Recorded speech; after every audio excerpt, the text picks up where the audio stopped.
Hey, welcome to a rewind episode of Leading Thriving Cities. Occasionally, we like to go back into the library and grab some interviews that we absolutely loved and present them to you again. So thank you for joining us on Leading Thriving Cities. Enjoy this episode. Hey everybody, welcome to Leading Thriving Cities, where we shine a spotlight on leadership and public service and have deep conversations about how to create a sustainable future for our cities. Today's guest is Sara Costlow. She's the Assistant City Manager of Deer Park, Texas. We really get into what it looks like to be a leader as a woman in public service and the specific challenges you have to wrestle through as you climb those ranks within a city. She really gets into what it means to show up and serve with heart, to show up and serve in a way that makes a true difference. I cannot wait for you to see this conversation.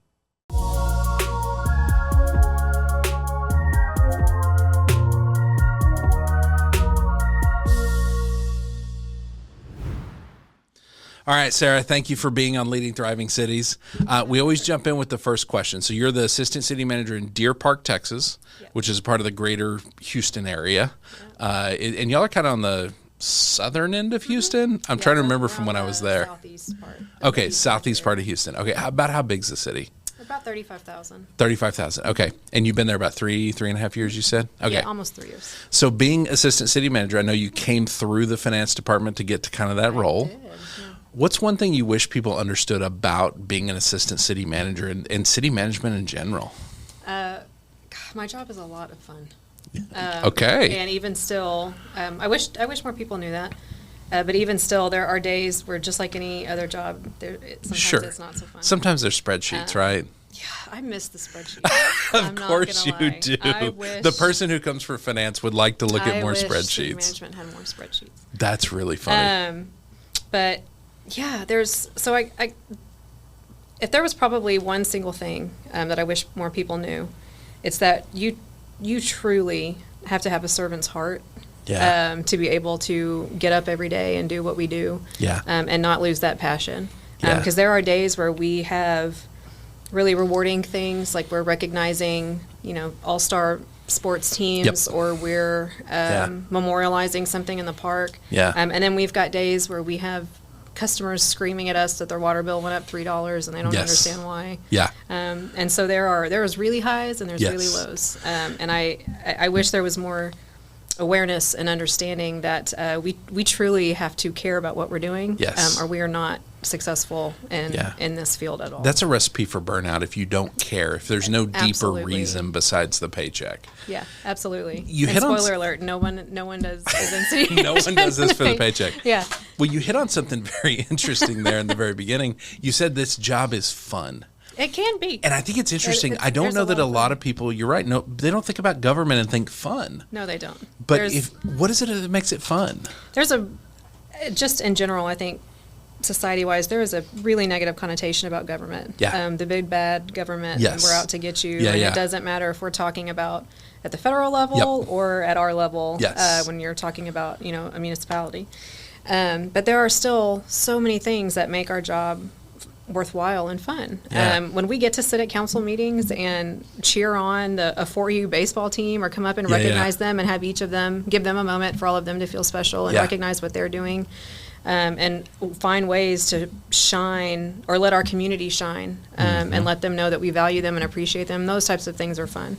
Or collaborating with local businesses or local artists to paint, murals down your main street, whatever that may be in your town. Those types of things are fun. Partnering with the school districts and industry, and going to events and sort of speaking on behalf of what makes our city special, or why we're so fortunate that you're here and partnering with us, or whatever the case may be. There's a lot of fun things about it, where we kind of get to step out of the administrative part and we get to put a different hat on and actually be out in the community with people. And it's one thing to do what we do and sit behind our desks to get that done, but it's another thing when we're out there with the community and we're walking it and we're living it and we're experiencing things with them. So we have a much better understanding of what they're talking about, and what the things that they want, or the things that will make them thrive, or the community better for them. And so those types of things are... The community side is a lot of fun. Yeah. Do you find fun on the administrative side, on the never-ending mountain of problems side? Sometimes. Okay. Yeah, sometimes I do. So there's So you were correct. You said earlier that I came from a finance background, and that's absolutely true. For the majority of my career, actually, before I got into government, was spent in the private sector. I'm an accountant by trade. And then at heart? I always say Excel is the sixth love language, and it is how I do not have that love language. It is it's my passion, one of many. But when I finally did decide to make that leap, and I transitioned from the finance world to city management, I actually had a lot of heartburn and anxiety about not coming to work and knowing, okay, this time of year, I know I've got budget, and I know we've got to set the tax rate, and I know I've got to do these calculations by this day, and we're going to issue debt, and we've got to do X, Y, Z, and every day I've got a checklist, and my job is there's things that come up, and you have to make allowances for that, but by far, you typically have a very stated, you know what's in your purview and what you got to accomplish. I kind of do enjoy that part of city management that you mentioned, because when I first moved over, I had a lot of anxiety that my days are going to be different. There's less structure, right? And I come to work today, and I may not have a checklist. I may have had one, last week, because I knew we've got council in 2 days, and I need to do this, and I need to do this. But sometimes, we find ourselves at work, and it's just whatever the day throws at us that day. And there is a lot that can be stressful, but there's a lot of joy in that too. It's very invigorating. And absolutely prevents you from being bored. That's interesting that I don't think any of our guests have ever talked about before, that transition from director to ACM. It is a lot less structured, isn't it? It's like there is some structure to it, but there's still a lot of, my job is to deal with really complex things, and who knows when they're going to pop up or where they're going to come from. And so it's leaving space for that, because they inevitably do. Like it's funny how you say, well, I don't have a task list for the day. There's no day where you're sitting around with your feet up going, no, waiting for problems. Like, it is a stack of problems. Yeah, literally. It's so funny you say that. Just the other day, we had a call from a team member of ours. Me and my city manager did, and she had one other issue to tell us about for the day, and I immediately just said, this is the 7th issue for the day. But lay it on me. It's 2 p.m. Sure. What do we have? Let's take one more. And some days are like that, but then some days it's walking around and visiting municipal court, or impromptuly it's chocolate chip cookie day, so we're going to go get chocolate chip cookies, and we're going to deliver them to every building in the city. And there's a healthy handful of stuff like that. But on the other side, the every day being a new day has actually been really fun, and I've enjoyed it. That's interesting, especially for a person who likes structure so much. I'm curious about complementary strengths. So you're the only ACM, right? I am. Okay. So I'm curious about your strengths. If spreadsheets are one of your love languages, I'm curious how that complements Jay. Jay Stokes is your city manager. He is. Are spreadsheets one of his love languages? No. He's the opposite, isn't he? He's the opposite. Yeah, I figured that. I'll give Jay a shameless plug. He's the city manager of Deer Park, like you said. He's one of the past presidents of TCMA. He's very well respected and well known. I think it's fair to say well loved. Oh, like everybody extremely. loves Jay. Yeah. I mean, if anyone knows any tiny little bit of detail about Jay, it's that he absolutely loves karaoke and does not shy away from any opportunity to engage in that activity. And so, by far, there's a lot of reasons that can make your job fun or make your job just a really horrible place for you to be. Yeah. And we see all the time on social media and LinkedIn and similar avenues that people don't leave bad jobs, they leave bad bosses, right? Yes. Yeah. And so there is a caveat to city management and what we do in that if you're not in the right place, or you don't have a harmonious council, or you don't have a team that you work well with and y'all strengths balance each other, it makes it a lot less fun. Yeah. Jay is the opposite of that. Yeah. Jay is easily half of why my job is so fun. Yeah. But no, he is not a spreadsheet guy. And there are definitely days where he'll be painstakingly working his way through something, and I'm just itching to do it for him. And sometimes he lets him and lets me, and sometimes he doesn't. Some days he says, let me get my hands on those columns and rows. Please let me do it. Some days he says, okay, teach me how to fish, instead of catching the fish for me. Yeah. But sometimes he's like, no, I'm going to figure this out. But so in that regard, our strengths do play off each other really well. He's very laid back, easygoing. He's much more able to see the humor in things and kind of let everything roll off. And whereas I am by nature more structured, and I want tasks and finish lines, and I want things to accomplish, and I want metrics to show how we got there. And I want the spreadsheets, and that has, over the last about year, almost 2 years actually, that I've been in the current role with Jay, it's been extremely helpful for me from a professional and leadership standpoint, because I'm sort of mellowing out, if that's the case. I'm like, I guess, osmosis. I'm taking some of his It's fair to say a lot strengths. of accountants need to mellow out a little bit. And hopefully he's gained a couple from me. I would imagine he is. Listen, all of my friends are the same kind of personality as Jay. They'll drive me insane because I'm hyper-structured, and they're running around having their best life, and I'm like, settle down just a little bit, okay? So I bring a little structure to their life that's helpful, and they force me to go do things I don't want to do. It's great. Karaoke would be an example of that. Conferences or trips, I give one night. You know what? I'm gonna make sure at TCMA next year I just avoid Jay in the evenings like the plague, because I don't do karaoke. Well, that's not me. Yeah, we find he's gonna watch this and be like, I have a mission next year. I think you've sealed your fate. Yes, he will remember. I'm really curious how that works as people are approaching the ACM role, because was your intention always to get into city management? No. Okay, so it's kind of a thing that happened. It wasn't something you went applied for and chased and were like applying at different places. I think that's something for people that are thinking about making that jump, is to not just find a place that will say yes to you, but find a place where your strengths really complement the city managers and are something that they're maybe not as strong in. Like my team around me, these folks are so good at things that I'm terrible at. And today they were working with a calendar and they were talking about all these variables, and my head just hurt thinking about all the things they were wrestling with. But it was beautiful to watch them work, because I don't have to do it, because it's not my strength. And so I think having ACMs and city managers that really have those kind of complementary strengths is probably more important than we even think about. Yeah, no, I completely agree. I will absolutely own and admit that I was in a very fortunate place. I was hired into Deer Park as their finance director, and I've, of course, had a great feeling about the city and the people that you're going to work with, but unknowns are still scary. And so I was with a municipality prior to Deer Park. I left that to come to Deer Park, and that's very scary. But then you get there and you kind of get into your groove, and then you loosen up a little bit and you realize, okay, this is an even better situation than I thought, and I really connect with these people, and I really like these people, and council's really harmonious, and I love the community, and I think I'm actually going to move here, which I did.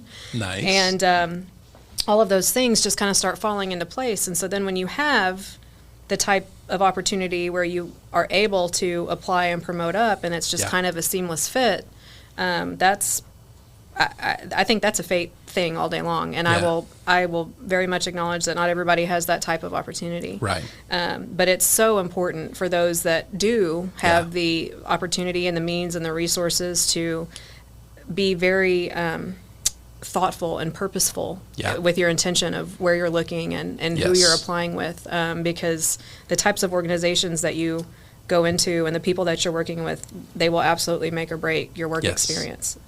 And it's such a shame when we encounter people that had that passion and that drive to want to do. They're just so burned out, there's nothing left. It's unfortunate to see. That's the part of the reason I'm so excited about the work we're blessed to do in this industry, is because all of us are capable of really, really incredible, heroic things and pretty terrible things.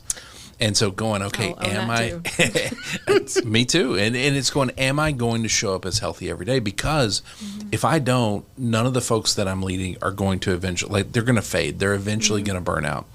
And it's on me to figure out how to do that and how to invest in myself and slow down and all the things that we wrestle with. Yes. So when you first, when my guess is it was Jay, when he has the first conversation with you and says, hey, you look like a great ACM. I think you'd be good at this. When he first has that conversation, what was your first reaction to that? Actually, there were some moments of shock, like, no, you can't be. You're talking to me? You start looking You're talking around. to somebody behind me? But honestly, there was just as much interest on my part. So I was very fortunate. Again, when I got hired in to Deer Park, it was January of 22. And I was in that role for about 8 months when our 15-year tenured ACM announced his retirement. Yeah. So that's the very definition of big shoes to fill, yeah, right? And that man, I mean, he's a walking encyclopedia. He's incredibly brilliant. He knows... We used to joke and call our assistant attorney the assistant city attorney because the ACM was just so knowledgeable. Knew so much, Yes, on so many things. Yeah. And so, you know, I of course thought we're our own worst enemy, and I thought I've got no shot here. I've been finance director here for 8 months, but that's not going to stop me or slow me down because if I want something, no one's just going to hand it to me, right? So I actually remember having a conversation with Jay and saying, I know that this is probably a long shot, but I'm going to apply for this anyway. Okay. And so I did, and here we are. But I was very fortunate, even throughout all of that process, that, and this is one thing where it really highlights, I think, the importance of why having a public servant's heart is so important. Because even throughout all of that, I was very cognizant of the fact that Jay, again, is a well-loved guy. There are going to be people from all over the state that want to come work for Deer Park as they want to work with Jay every day. Yeah. And they are going to be way more experienced than I am and have different strengths and skill sets and backgrounds and so many other factors.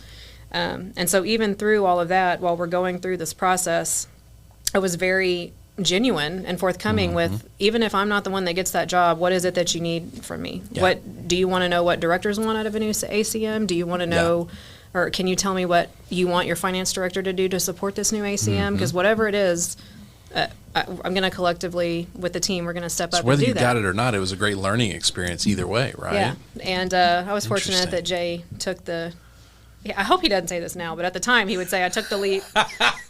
And you hope you earned a little bit of credit since then? Yeah. Okay. But on that note, that's why I actually try to do quite a bit of speaking and engagement with group TCMA and groups that are affiliated with TCMA. There are assistance groups around the state. The one in my region is UMSET, the Urban Management Professionals of Southeast Texas, but there's UMAC, UMANT, UMAST. Yeah, they're all. You're literally just making all this up right now, aren't you? You're just throwing out words. I wish, but they're all management analyst team or groups for Central Texas, North Texas, South Texas, Southeast Texas, and they're all affiliate support groups of TCMA. And I have been, my first actual seat on the board with TCMA was filling that assistance role, that representative role for the board. And any chance I get to talk about why those groups are so important, I jump on it, because not everybody has a linear path. Not everybody starts as an assistant to, or as a management analyst, or has their MPA, or has CPM, or any of those things. I started in the private sector. My degrees are in accounting and finance. So did you go from private sector to finance director?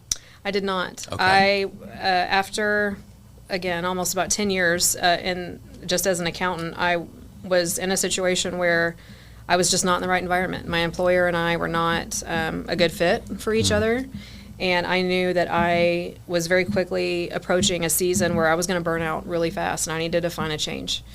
And at the time, I lived, the municipality that I lived in had an opening in their accounting department, and I went to go work there as a CIP accountant. And over time, when I left that municipality, I left as the accounting manager, and I was hired into Deer Park as their finance director. Gotcha. So that was my first director role. And then 8 months later, I'm gunning for ACM. That takes a measure of boldness, right? There's a little bit of heart and drive there, right? No, for sure. So are you naturally that way?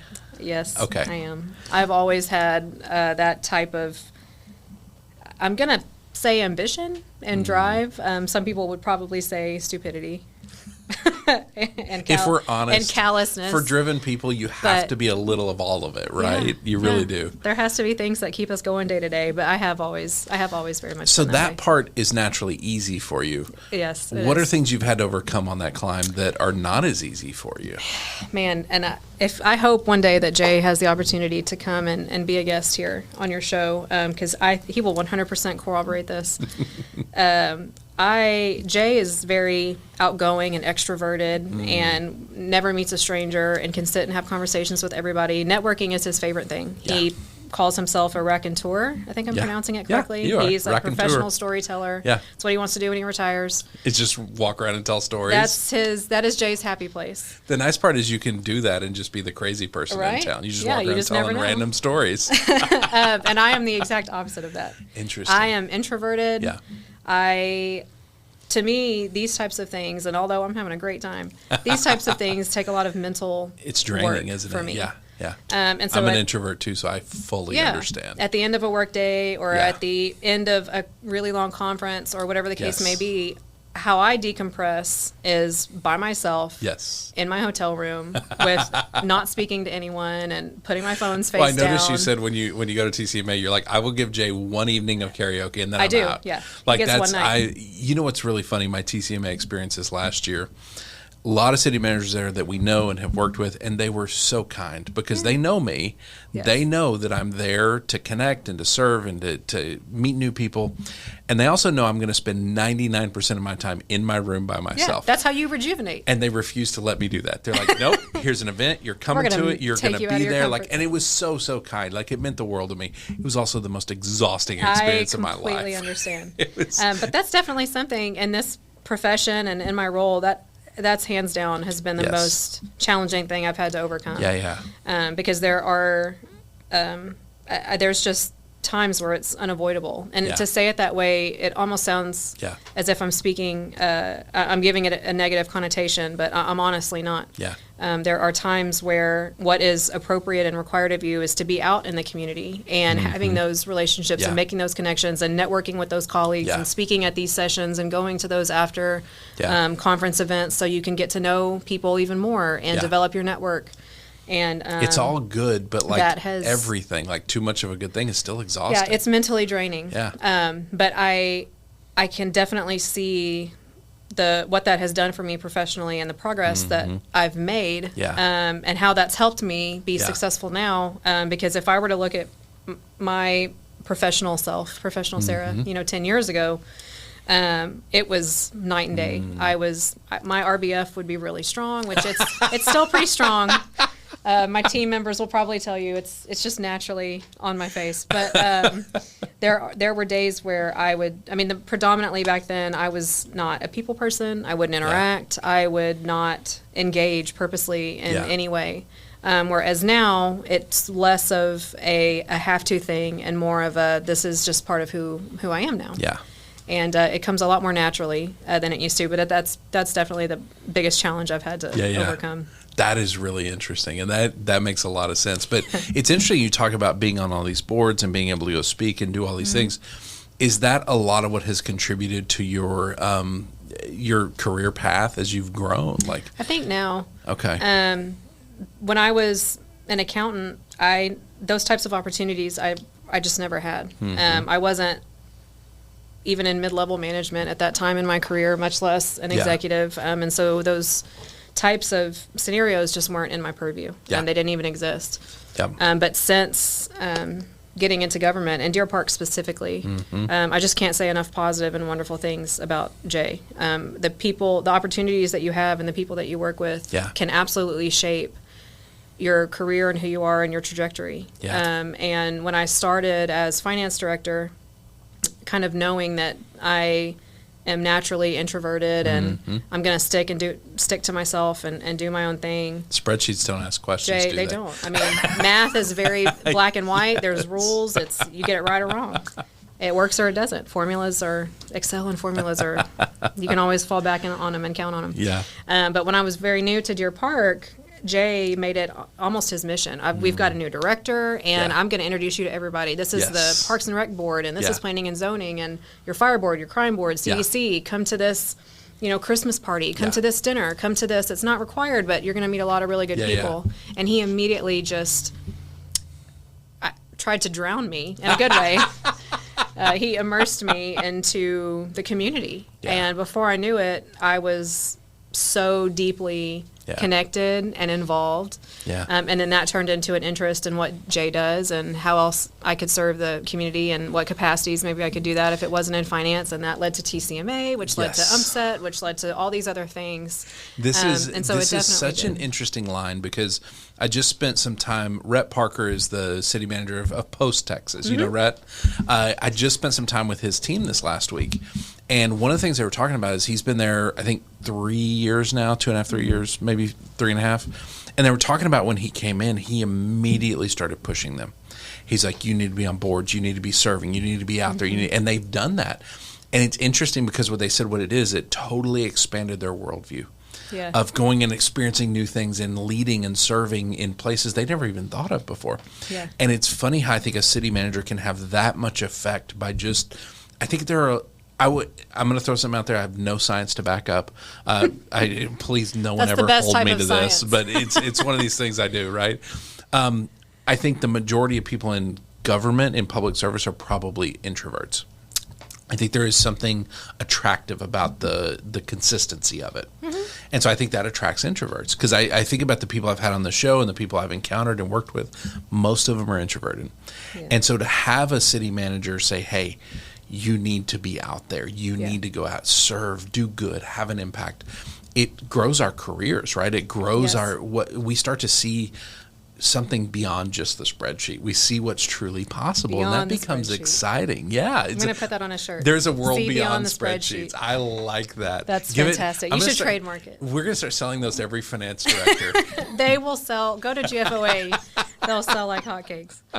But I think having experienced that this week, and then hearing this from you, I think there's something for city managers in that to say, are you challenging your people to get out there and continuing education, growing, learning, serving? I think there's something to that. I can't disagree, and I will give Jay, at least as far as Deer Park is concerned, I will give Jay all the credit. And he does that with our directors too. Yeah. We had a couple years ago, we started doing our leadership retreat. Earlier this year, actually. It was a lot of fun. You hosted. Yeah, it was fantastic. And we got a ton of good feedback from that, but we can talk about that offline. No, let's talk more about what a good job I did. Let's talk about all the great things. But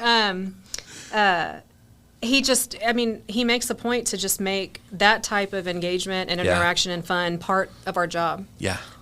We do these silliest, just craziest things.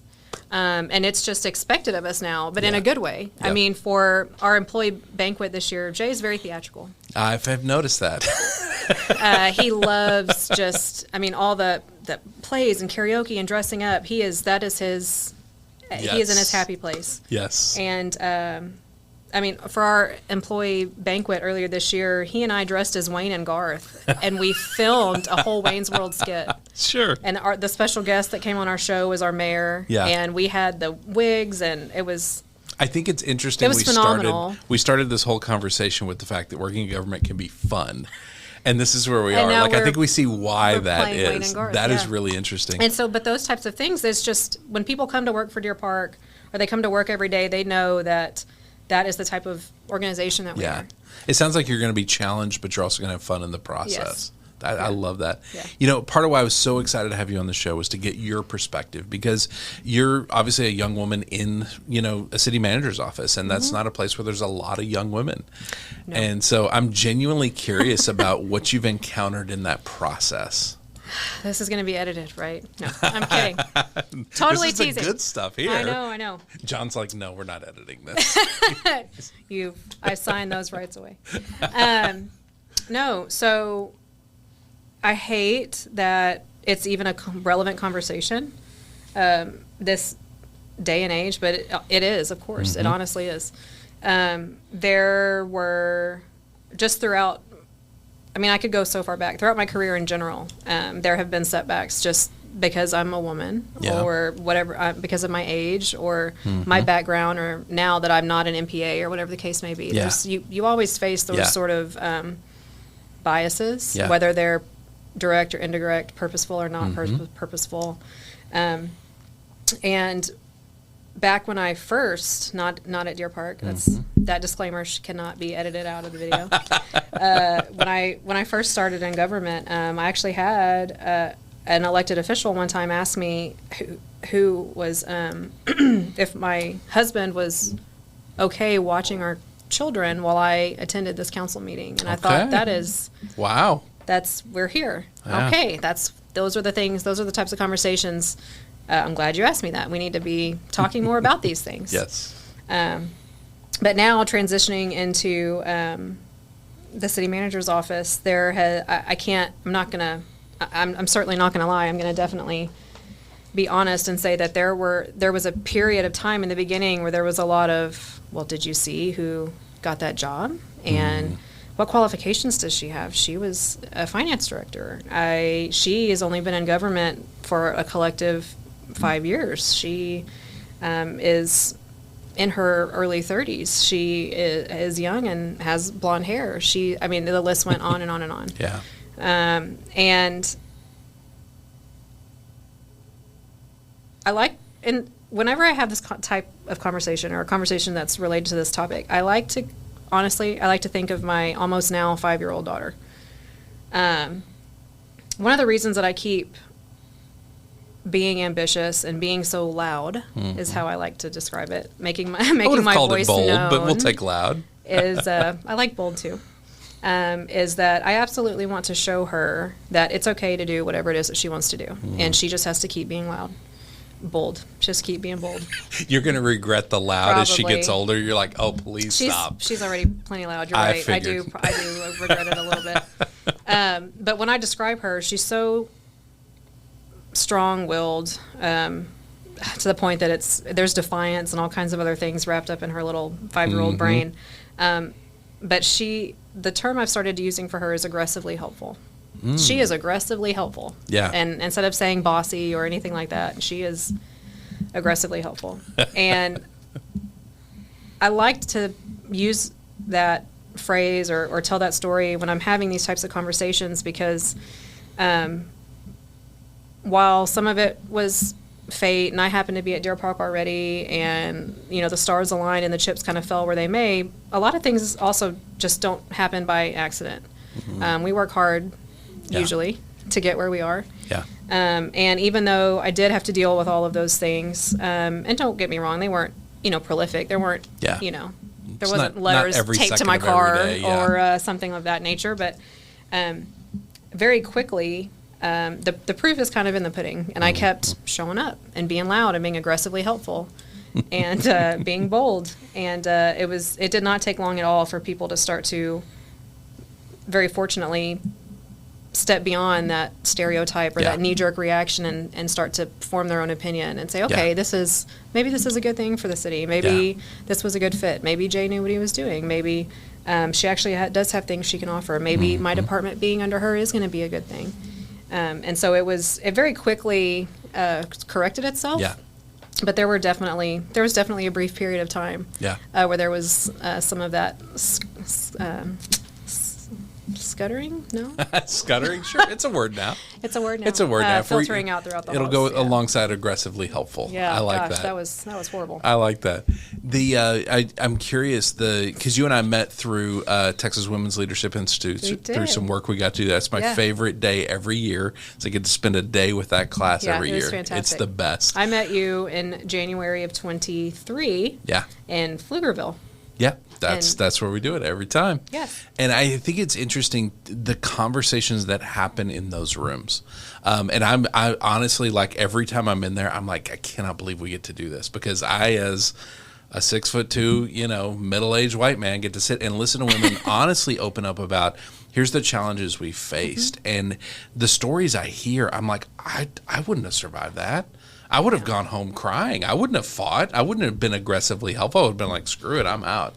And so I think I always like getting that perspective to help people truly understand. So I'm curious, from your perspective, if you had to talk to women who are thinking about getting into public service, what advice would you give them? Keep being bold.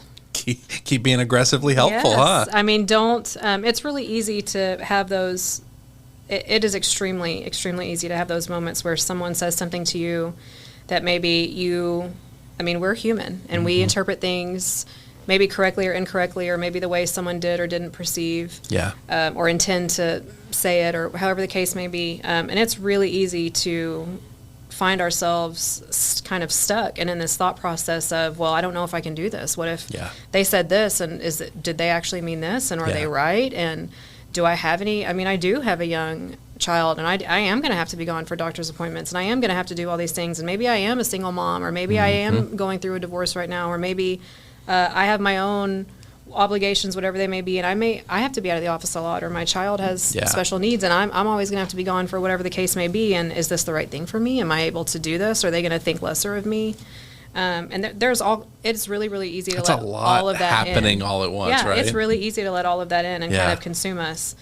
And so the absolute best, I guess, piece of advice I could give is, one, find your tribe of people. Yes, because you can't do it alone, can you? No, you cannot. And regardless of what you're going through in life, if your tribe is genuinely your tribe, and they are with you for the right reasons, and they support you and want the best things for you that make you happy, they're going to be your tribe no matter what. Yeah.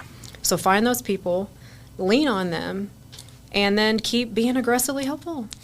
Keep being bold, and it's okay to go home at the end of the day and have those moments where you break down or our feelings get hurt, because that's valid. Yeah. How we feel is absolutely valid, and it's okay to feel all of those feelings. But at the end of the day, if you're still sure that that's what you want to do, then have that moment, get it together, and show up the next day and keep being aggressively helpful. Keep being loud. There's something to that, acknowledging the feelings, because the feelings may not be 100%. They are our view of truth, right? And so they're valid, but also we can't always make every decision based on them, because our feelings are going to tell us just shut down. This is not worth it, right? Because they're trying to keep us safe. But I love this idea. I'm hearing two things in what you're saying. There is this mixture of vulnerability and determination. And this is what we coin realistic optimism. Realistic optimism is, I'm terrified right now, but we're going to go figure it out. Yeah. Like, we're going to climb the mountain, And it is the vulnerability to say, I'm terrified. The vulnerability to say, hey, tribe, I need you. I don't have this. I need to lean on you. But then the determination to say, I'm going to be aggressively helpful. I am going to make sure I'm bold and I'm loud. And I think there's something else I heard in your story earlier is, you continue to show up. There's a consistency to it, right? Because I think the world is getting better. I think over time, very slowly, it's getting better. And I tell you what, last time with TWLI, some of the stories I heard, I was like, oh, it used to be horrible. Yeah. And now it's just not great. We're almost to good. We're getting there, But to hear the consistency required in just keep showing up, because ultimately, how opinions start to change is by getting to know people. That's how people start to get a new worldview. Yeah. And so I think there's something to that. Make those connections. Yeah, build those relationships. Exactly. It's the vulnerability that makes us relatable. That's the vulnerability of our story. Yes. And truly being able to not just understand, but have conversations about emotion and logic, and where they each have their place, and where they come together, and where you eventually reach a point where you have to learn how to manage them independently, but also together. Yeah. And I love the phrase realistic optimism, because I swear, if my mom were here right now, she would tell you all day long that I am the least people person that you've ever met in your life, and I am a pessimist. And I've never tried to portray myself as an optimist. Yeah. What I always have said was that I'm a realist. I'm realistic. And so I love the realistic optimism. Yeah. I'm going to be using that in the future. Please do. I think it's how we create steadiness as leaders, is realistic optimism. We're not pretending problems don't exist. We acknowledge the problems. We acknowledge how scary they are. We acknowledge our own fear. But the optimism to say, we're going to figure this out. Like, together, we've got this. Yeah. And that's the truth, right? You're not lying to people by saying that. I find when leaders can move in that direction, in that way, it just creates a steadiness and a trust. Yeah. People go, okay, they see the problem and they're determined. We got this. Yeah. That becomes exciting. When I was finance director, I used to say, of course, I would rather you always ask questions if you're not sure. I want you to always feel comfortable to come and have that conversation. Yeah. But I also love the drive and the ambition and the autonomy. And you know what? Debits and credits they'll save the world. So that's fine. Everything is fixable. I don't necessarily use debits and credits save the world anymore as my phrase in city management. Because outside of the finance department, everybody's like, hold on, I'm falling asleep. What are you even saying right now?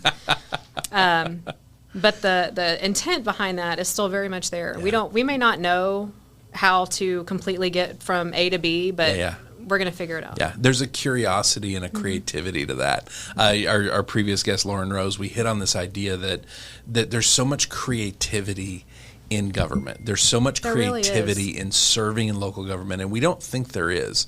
We were talking about it. She said, she's not creative. I said, no, you're creative. Trust me. There's creativity everywhere. No, there really is. And you have to be that to find those solutions. That's one of the best parts of our job, really. It's not the rigidness of this is the way that it is. These are the ordinances. This is what you can do and can't do. Yeah. This is building code. This is whatever the case may be. Yeah. It's very easy for us to fall back in the mundaneness of, well, that's what it says, so you can't do it. Sorry. Yeah. When instead, what makes it fun and creative is we know what can't happen. Yes. So let's figure out exactly what can happen and how can we get there? How can I help you get there? Is this almost infinite field of possibility, but we just want to focus on, can't do this, and we get locked into that because it's easier. It relieves us. It's a story that relieves us of responsibility to go be creative. Yeah. No, it does for sure. And that's, gosh, I could bring that full circle about why the importance of having such a great team. I mean, honestly, a great council, good leadership is so crucial. Yes. Because you don't want to be stuck in a situation where you're upholding ordinances from the 70s, because that's the way that it's always been. Yes. Being able to have those conversations and utilize that type of creativity to go, oh, well, is this now accomplishing what we want it to accomplish now here in 2024. I love that. So let's have that conversation. Let's do what we need to do to make sure that this is reflective of our community's needs. Yep. So, I like that a lot. Yeah, it's fantastic. One of the things we're trying to do is start a movement towards sustainability and thriving for our teams. And so we're always trying to start the conversation of what do we need to change? What do we need to rethink? And that's a very broad category of things, but I get different perspectives from everybody. And so I'm curious, what is something we need to rethink in public service to make it sustainable for our people, to where they can show up, thrive for 20 or 30 years, have a huge impact, and then retire? What does that sustainability require? Definitely more spreadsheets.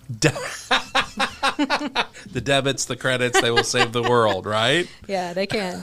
That was a joke, but spreadsheets are always welcome. Sure. They'll be a part of the process. They will be, especially if I'm involved in the process. There will be a spreadsheet or two on the back end.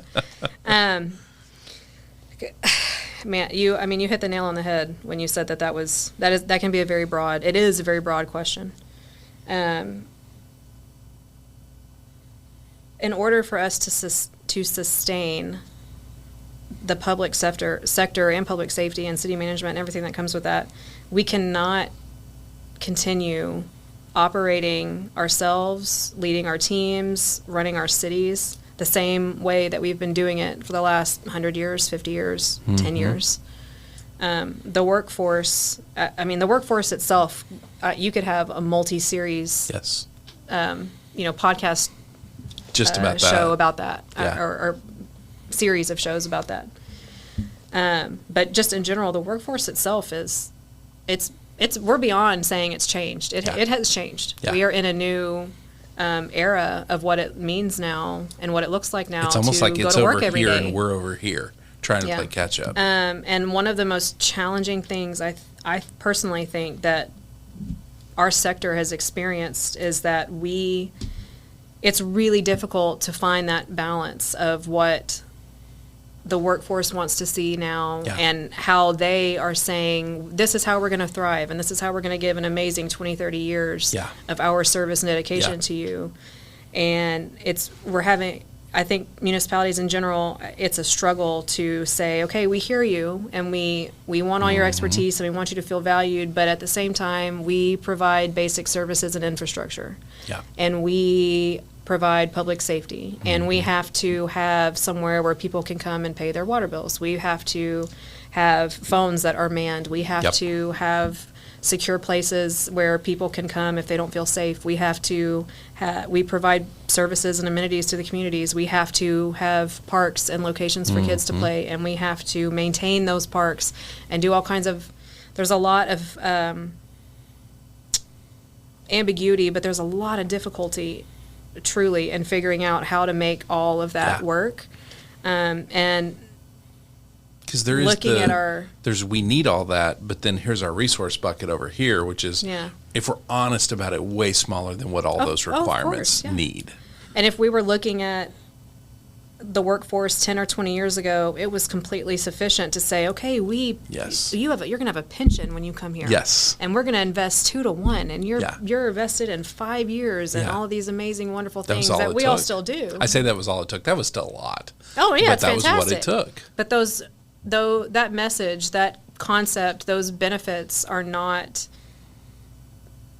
necessarily what is propelling and driving the workforce now. That's not necessarily things that are as important to them.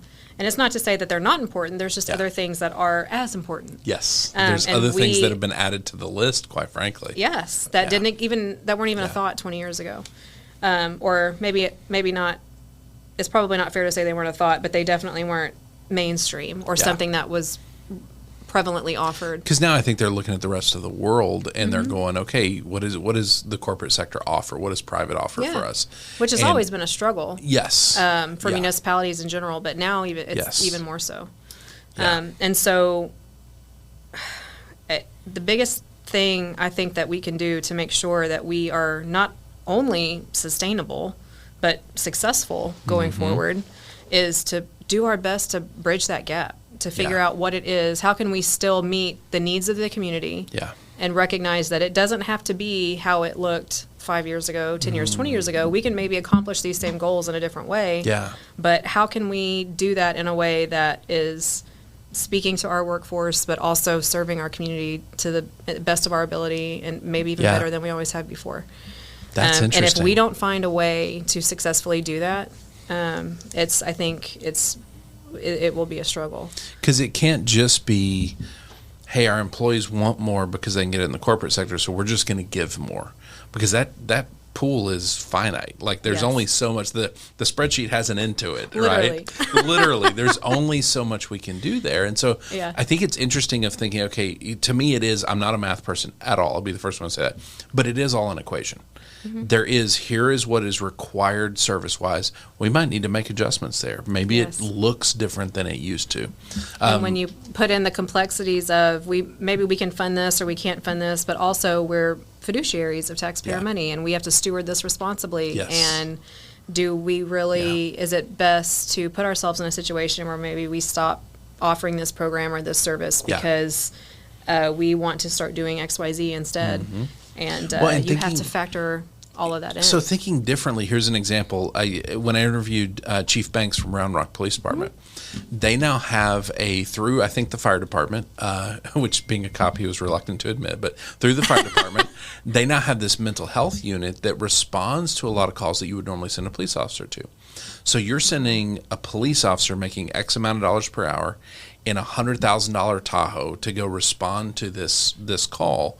Or you send people making a little bit less because they're not sworn officers in a $30,000 vehicle to go do it. Like they're more relatable. Exactly, they're more relatable. But it really, from a math perspective, we're now spending less money to go service the exact same call, and they're probably getting better care. They're getting someone that is truly trained in every aspect of how to deal with this situation. And I think that's an interesting example of let's think of it differently. Yeah, absolutely. That's the type of creativity that we need to foster and pay attention to. That is what's going to help us be successful and sustainable for the next 20, 50, 100 years. I think that then frees up resources to say, okay, on the people side, I think it's fascinating that you look at it and go, okay, if here's a list of what you could get at a corporate job, we're never going to fill that list up. We can't do it all. What can we do? And what can we get creative with? And I think there has to be an understanding. I think people are going to hate that I'm about to say this. But the rest, so we're going to fill as much of that bucket as we can. The rest of the bucket is your heart for service. Yeah. The rest of that bucket is, are you dedicated to showing up and making people's lives better? That's a whole other full circle. And nobody really wants to talk about that side, but that's part of it. So important. It really is. And I think maintaining the public servant's heart. I think I think we may have just hit a book I'm going to write. Because it's not just, I think it's one thing to have the heart, but to maintain it requires that healthy leadership. It requires the U's of the world, the Jay Stokes of the world, for the people below them to say, hey, we're going to make sure you get through this journey and you're thriving. Yeah. I think that matters deeply. Just as important to making sure for us to be able to do that for them, we have to stop every now and then and do it for ourselves. Not every now and then. And that is consistently. Well, I was going to say that's something that not all city managers are very good at, and you just called me out on that. It's interesting when I'm with city managers and ACMs, really anybody in a CMO. It doesn't give away one of my little secrets here. I observe and I just watch the amount of times the phone gets picked up. And here's reality. There is a percentage of those times that is a genuine, I need to take care of this right now emergency. And there's a percentage of time it's not. Yeah. And I don't think that proportion is what we think it is. I think it is it is just not always an emergency. Yeah, no, you're right, it's not. And we are, I think by far, and just in this example and context alone, we are our own worst enemy. We are the hardest on ourselves. Yeah. We're way harder on ourselves than anybody else. Yes. I truly feel like I have the perfect example for that. I got married a few weeks ago. And Congratulations. Thank you. But that day, I had an embarrassing amount of anxiety about not having my personal phone. That was no big deal. Yeah. And this is not in any way a reflection of my leadership or management. This is my animal. Yeah. But I had such horrible anxiety about putting it down and saying, okay, for the next 6 hours or 12 hours or the next 24 hours, I am offline. I'm out of pocket. If this is an actual emergency, call this number. Yeah. And that's just, in general, for what we do, that is so against the grain. Yeah, it is. But that's one of those things I think we just hit on what we got to change to be sustainable. Because ultimately it does have to change. If you can't step away to get married. They were very supportive. With a message, and I'm sure they were. This is all internal. Oh, yeah. But with a message that says, hey, if it's a true emergency, call Jay. Don't even call my personal. Here's who you contact. Mm-hmm. If it's one of those situations where you can't do that free of anxiety, then there's something broken in that system. And I think some of it is the system itself. Some of it's expectations of others, a small percentage. Most of it's here. Hands down. And I think that's the thing that we wrestle with and that we've got to work on the most. And I think this is where I think I get a bad rap as the I don't believe in hard work guy. I believe in hard work. I would disagree. Because all I talk about is rest. But it's because it's the hardest thing for us to do. I'm a big fan of we're going to work intensely hard while we're working, and we're going to stop, and we're going to rest so that we can work intensely hard again the next week, right? If you want me, and if we want our teams, if we want everyone that we work with and all of us, everyone that we surround ourselves with every day to give us 100% and for us to give them 100%, that requires rest. Yeah. And if we never do that, I would rather have one good 100% session from you than 10% sessions of you where it's taking a monumental amount of effort. Yes. Because your mental capacity or bandwidth or whatever it is may be is so compacted because you haven't taken the time to take care of yourself. And I am the world's worst. And this is the thing is people will follow what you model, not what you say. Yeah. This is where the entire organization has to begin to value this and talk about it all the time. Yeah. Hey guys, how are we doing on this? And it's funny because I think you don't get to this level without being insanely driven. And I was talking the other day to somebody about the idea city managers don't need motivation. They don't need drive. They need a throttle. They've got too much drive. They just need some kind of gear to shift it down a little bit to say, okay, we're not going to burn this engine out. I was thinking a NOS button, not to throttle down. No, but yeah. Y'all function with the NOS button always down. Like that's the thing. And that's it seems that way, yeah. This is part of this movement towards sustainability. Some of it is going to be, we got to rethink things to free up capital. We got to get things adjusted over here on what we give. Mm-hmm. The biggest adjustments are going to be internal with each leader. Yeah. That's going to be the hardest part. And you were absolutely right when you said the most influential way, the most impactful way we're going to do that is leading by example. It's what we do. It's not what we say. Yes. And I will admit all day long I am the world's worst about doing that. And it so much so that at one point in my career I stopped responding to emails after hours or on the weekends because it didn't matter how much I said to my team. This is not an expectation I have of you. This is how my brain works. This is how I'm efficient. This is how I get things done. Yes. But this is in no way anything that I expect you to do. Yeah. It was still to them that was still an expectation of them. And it got to the point where I stopped doing that because that's amazing. it was good for you. It was a huge challenge. It's hard. And probably there's they still were all times in my drafts. I just sent them the next morning. There's probably still times occasionally you do accidentally send one. I do, right? yeah. I do sometimes still. It's not about perfection, but it's about saying, how are we going to function 90% of the time? We have to recognize what it is that drives other people and what makes our team thrive, because that's we are there to serve the community and everything else, but we're also there to build up everybody that around us that works with us, and we cannot do that if we are not investing in them the same way, again, the way that they need to be. To me, it's math. It's balancing an equation. If you are not thriving, your people will not thrive. It's impossible. Sounds like a spreadsheet. Sounds like a spreadsheet. Just put a formula in there.